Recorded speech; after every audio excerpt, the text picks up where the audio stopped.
Secreta silverum, prelude o yon. When Holder leaves her hill of winter, on the quest of June, black oaks with emerald lamplets thrill that flicker forth to her magic tune. At dawn the forest shivers whist and all the hidden glades awake, then sunshine gems the milk-white mist and the soft swaying branches make along its edge a woven sound of legends that allure and flit and horns wound towards the enchanted ground where, in the light moon vapors lit, all night, while the black woods en masse, serried, forbid with goblin fear, fey revels gleam o'er the pale grass till shrill throats ring the matins near. Oh there in the sweeter the year, adventurous in the witching green, last feel of the errant spear, to seek the eyes of lost Undine clear blue above the blue cold stream that lingers till her plaint be done. Oh, and perchance from that sad dream to woo her, laughing, to the sun and that glad blue that seems to flow far up, where dipping branches lift sidelong their soft thronged frondage slow and slow the thin cloud fleecelets drift. Oh,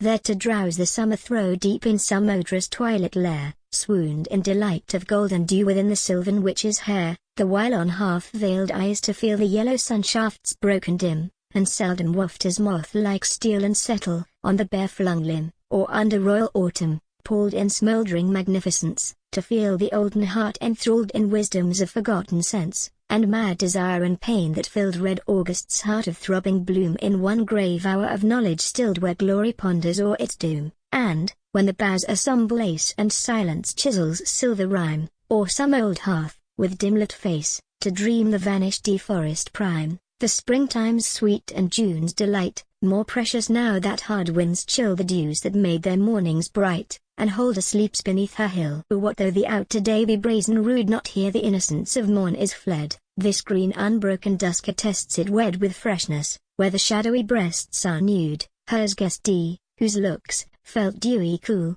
elude save this reproach that smiles on foolish dread, woodward, grave gladness in its heart, unsaid, knoweth the guarded name of quietude. Nor start, if satyr shapes across the path tumble, it is but children, lo, the Rothcushon, heraldic, of her beasts that pierce with ivory single horn whate'er misplaced outrageous nears, or whinny of the fierce centaur, or mailed miscreant unchaste. O friendly shades, where anciently I grew.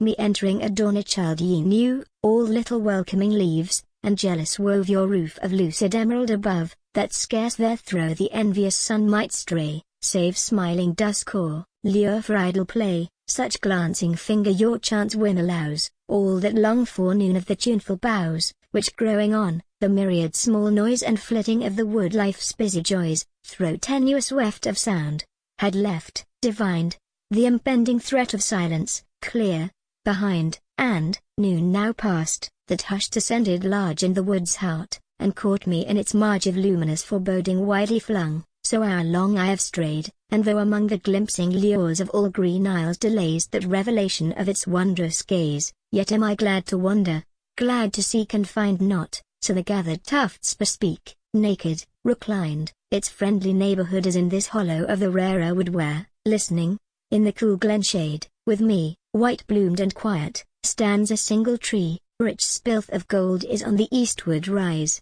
Westward a violet gloom eludes mine eyes. This is the house of Pan, not whom blind craze and babbling wood-wits tell, where bare flints blaze, noontide terrific with a single shout, but whom behind each bole sly peering out the traveller knows, but turning, disappeared with chuckle of laughter in his thicket beard, and rustle of scurrying fawn feet where the ground each autumn deeper feels its yellow mound. Onward, and lo, at length, the secret glade, soft gleaming grey. What time the grey trunks fade in the white vapours o'er its further rim, 'tis no more time to linger, now more dim the woods are thronged toward the haunted spot where, as I turn my homeward face, I wot the nymphs of twilight have resumed, unheard, their glimmering dance upon the glimmering sward. The point of noon is past, outside, light is asleep, brooding upon its perfect hour. The woods are deep and solemn, filled with unseen presences of light that glint, allure, and hide them, ever yet more bright.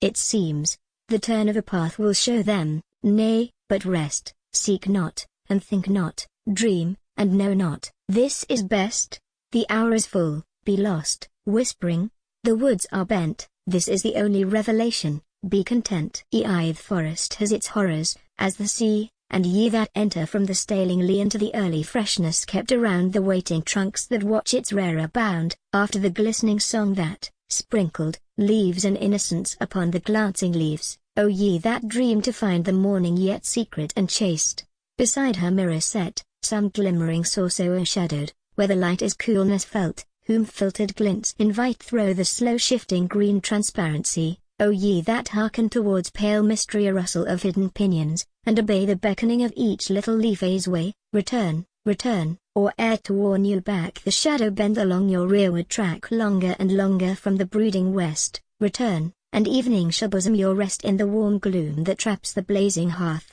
there hear from withered lips long waned of mirth the tale that lulls old watches, how they rode, brave glittering once, where the brave morning glowed along the forest hedges, and were lost forever, where the crossing trunks are most, and, far beyond the dim arcades of song, where moon mist weaves a dancing elfin throng, and far beyond the luring glades that brood around a maiden thought of quietude, the savage realm begins, of lonely dread, black branches from the fetid marish bread that lurks to trap the loyal careless foot, and gaping trunks protrude a snaky route or slinking paths that center, where beneath a sudden rock on the short blasted heath, bare set, a cavern lurks and holds within its womb, obscene with some corroding sin, coiled on itself and stirring, a squat shade before the entrance rusts a broken blade, the forest hides its horrors, as the sieve no emerald spring, no royal autumn red, no glint of morn or sullen vanquished day might venture against this obscene horrors sway blackly from the witch-blasted branches shed. No silver bells around the bridle head ripple, and on no quest of penance play, the path's romance is shuddering disarray, or eaten by the marsh, the nights are dead. The lady of the forest was a tale, of the white unicorns that round her sleep gamboled, no turf retains a print, and man, rare traveller, feels, athwart the knitted bale watching, now lord of loathly deaths that creep, maliciously the senile leer of Pan. Fire in the heavens, and fire along the hills, and fire made solid in the flinty stone, thick masty or scattered pebble, fire that fills the breathless hour that lives in fire alone. This valley, long ago the patient bed of floods that carved its antient amplitude, in stillness of the Egyptian crypt outspread, endures to drown in noonday's tyrant mood. Behind the veil of burning silence bound, vast life's innumerous busy littleness is hushed in vague conjectured blur of sound that dulls the brain with slumberous weight, unless some dazzling puncture let the stridents throng in the cicada's torture point of song. Peace dwells in blessing or a place folded within the hills to keep and under dark boughs sea wind frayed, and the kind slopes where soothings creep, in the gold light or the green shade, whereof more the ancient face of silence, and the eyes of sleep, because they are listening evermore unto the sea winds what they tell to the wise, nodding, in different trees high on the ridge that guard the dell, of wars on many a far grey shore and how the shores decay and fade before the obstinate old seas, and all their triumphing is made a tale that dwindles with the eaves, while the soft dusk lingers, delayed, and drifts between the indolent leaves. A grey and dusty daylight flows athwart the shattered traceries, pale absence of the ruin rose, here once, on labour-hardened knees, beneath the kindly vaulted gloom that gathered them in quickening ease, they saw the rose of heaven bloom, alone, in heights of musky air, with many an angel's painted plume. So, shadowing forth their dim felt prayer, the daedal glass compelled to grace the outer day's indifferent stare, where now its disenhallowed face beholds the petal rips in close knot, in their web of shattered lace, save this pale absence of the rose. Breaking the desert's tawny level ring three columns, an oasis, but no shade falls from the curled acanthus leaves, no spring bubbles soft laughter for its leaning maid. The cell is waste, where once the god abode a burning desolation furls its wing. Enter, and lo! Once more, the hopeless road worldwide, the tawny desert's level ring. Before she passed behind the glacier wall that hides her white eternal sorceries, the northern witch, in clinging ermine pall, cast one last look along the shallow seas, a look that held them in its numbing thrall and then melted onward to the sandy leas where our lorn city lives its lingering fall and wistful summer shrinks in scant-clad trees. Hence came one grayness over grass and stone, the silent lapping waters fade in tone into the air and into them the land, and all along our stagnant waterways a drowned and dusky gleaming sleeps, unbanned, the lurking twilight of her vanished gaze. Out of no quarter of the charted sky flung in the bitter wind intolerably abrupt, the trump that sings behind the end exults alone. Here grass is none to bend, the stony plain blackens with rapid night that best reveals the land's inflicted blight, since in the smitten hero hand the sword broke, and the hope the long dumb folk adored, and over all the north a tragic flare told Valhalla perished and the void's despair to dwell as erst, all disinhabited, a vault above the heart its hungering lead, the strident clangor cuts, but space is whole, inert, absorbed in dead regret.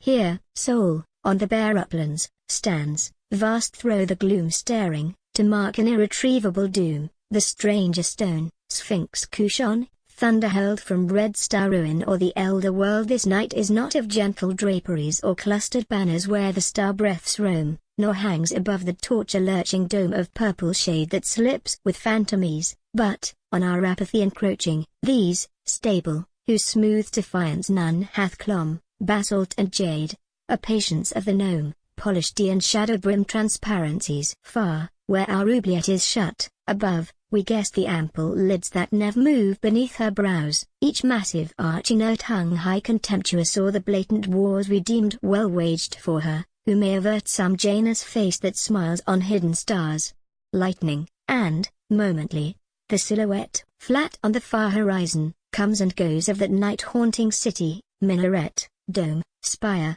all sharp while yet the levin glows. Day knows it not, whether fierce noontide fuse earth's rim with sky and throbbing haze, or clear grey softness tinge afresh the enamelled hues of mead and stream, it shows no tipping spear. Night builds it, now upon the marbled plain a blur, discerned lurking, evermore nigh, now close against the walls that hem my reign a leaguer town, threatening my scope of sky. So late I saw it, in a misty moon it bulked